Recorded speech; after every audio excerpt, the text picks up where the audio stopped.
নবাংশ কি? কোনো জন্মছক 360 ডিগ্রি হয়, সেই জন্মছকের একটি রাশি 30 ডিগ্রি হয়। নবাংশ অর্থাৎ 9 দিয়ে যদি আমি তাকে ভাগ করি, ভাগফল হলো 3 ডিগ্রি 20 কলা, 3 ডিগ্রি 20 কলা, অর্থাৎ 3 অংশ 20 কলা, অর্থাৎ এই 3 অংশ 20 কলা হচ্ছে এক একটি নবাংশ। এবার আসছি নবাংশ বিচারটা কিভাবে করতে হবে। জ্যোতিষ বিচারে তাহলেই আমার বিয়ে হচ্ছে না, আমার চাকরি হচ্ছে না, আমি অনেক জায়গায় গেছি, অনেক কিছু প্রতিবিধান প্রতিকার নিয়েছি, কিন্তু লাভ হলো না।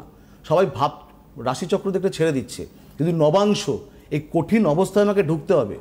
এই জ্যোতিষ অঙ্ক, জীবনের অঙ্ক যেরকম কিছু কিছু সময় কঠিন অবস্থায় আমরা আসি জীবনের অঙ্কে, জ্যোতিষ অঙ্ক কঠিন হলেও আমাকে তাতে ঢুকতে হবে। যত ঢুকবো একটা শেষে দেখবো অঙ্কটা খুব সহজ হয়ে গেল। ঠিক আছে, তাহলে রাশিকে যদি আমি ভাগ করি, যদি চররাশি, স্থির রাশি, দ্বৈতক রাশি, মেষ রাশি চর, বৃষ রাশি হচ্ছে স্থির এবং মিথুন রাশি হচ্ছে দ্বৈতক রাশি। ঠিক আছে, এরকমভাবে আবার কর্কট চর, সিংহ স্থির, আবার হচ্ছে কন্যা দ্বৈতক, আবার তুলা চর, মকর হচ্ছে চর, এরকমভাবে বিচারটা করতে হবে। চররাশির সাপেক্ষে প্রথম ভাব থেকেই নবাংশ বিচার।